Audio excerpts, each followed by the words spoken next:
xuska dabaaldega maalinta caafimaadka adduunka ayaa lagu qabtay caasimada dalka Jabuuti ee wadanka Jabuuti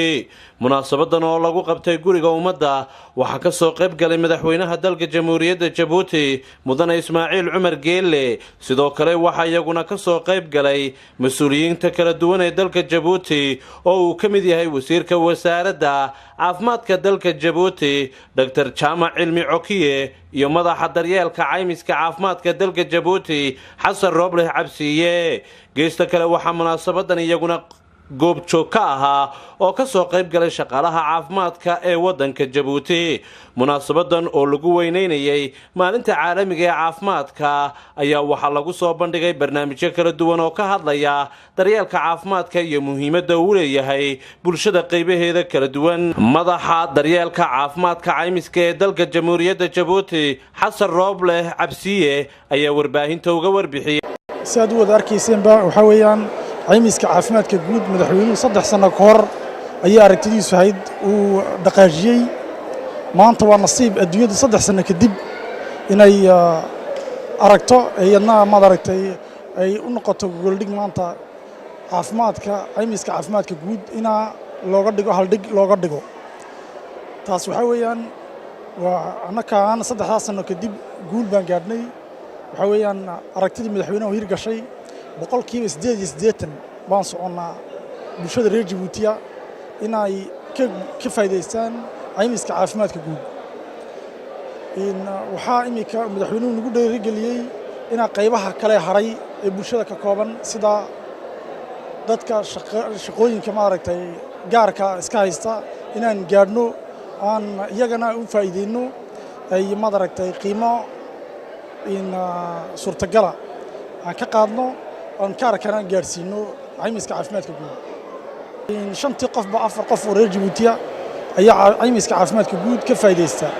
anahay wasaaradda caafimaadka imika dardargelin aad samaysay si ay u hagaajiso in maxaa lagu tilmaamaayay qalabka lagu shaqeeyo ama agabka lagu shaqeeyo oo agab caalami ah ay ka dhigtay taana ay anaka noo tahay oo guul dadkii reer Jabuuti ee dibadda ka doonanaya caafimaadka inay gudaha ku helaan caafimaadka ay doonaanba laga bilaabo ilaa iyo caafimaadka degdega shaybaarkii in raadiyooyadii ilama kanin bixistii intaba inay ka wada helaan package-ka oo dhan baaxadda leh ee aan ka gaarnay dadkeena caafimaadkiisa dawadiisa taakulayntiisa aan ka gaadhnay sanadkii alla keenaba culimmadu waxay soo saartaa qalab cusub waxa ay soo saaraan cudur kastiba dad baa loo sameeyey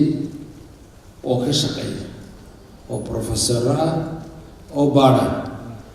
halkaa ma lagu dayay dawadaa ma lagu dayay taa ma la eegay tu kale ma la soo saaray waa cilmi joogto ah oo socda badalku sida uu yahay dhaqaalihiisu sida uu yahay horumarkiisu halka uu joogo dadkiisa tayadiisu sida ay yihiin ayaa lagu miisaamaa dadaalka inta